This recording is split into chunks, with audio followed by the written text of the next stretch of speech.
काका हे कशाचा वेल आहे? आता हा जो वेल आहे ना, बऱ्याचशा जणांनी ओळखला असेल, पण ज्यांनी नाही ओळखला त्यांच्यासाठी याला डांगर म्हणतात मित्रांनो. हे बघा, दिसतं? हे बघा, याला डांगर आलं. इकडनं जवळून दाखव.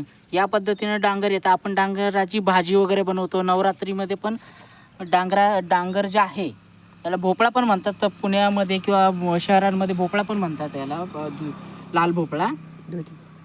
तर याचा आहे ना भाजीसाठी यूज केला जातो. हे त्याचं झाड आहे बघा, किती मोठं विस्तीर्ण झाड आहे. म्हणजे बाई इकडनंच ते झाड चालू होतंय, ते पूर्ण ठिकाणी पसरलं. आणि हे डांगर बघा जवळ अजून. या जो छोटा आहे ते हळूहळू वाढ होईना. इकडे या, दाखवतो इकडे. हे बघा हां, हे बघा, याचं फुल असतं आणि त्याला ते डांगर असं येत असतं. तर हे हळूहळू मोठं होईल. तर हे या पद्धतीने डांगर असावं. इथं पण आता फुल येऊ राहिलं. असे छोटे छोटे फुलं येतात आणि त्यांना डांगर येतात.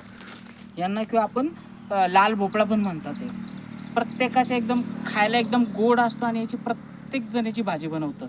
तर हा याला दुधी भोपळा, दुधी म्हणतो आपला लाल भोपळा, किंवा याला नगर जिल्ह्यामध्ये तर डांगरच म्हणतात. तर हे त्याचं झाड आहे.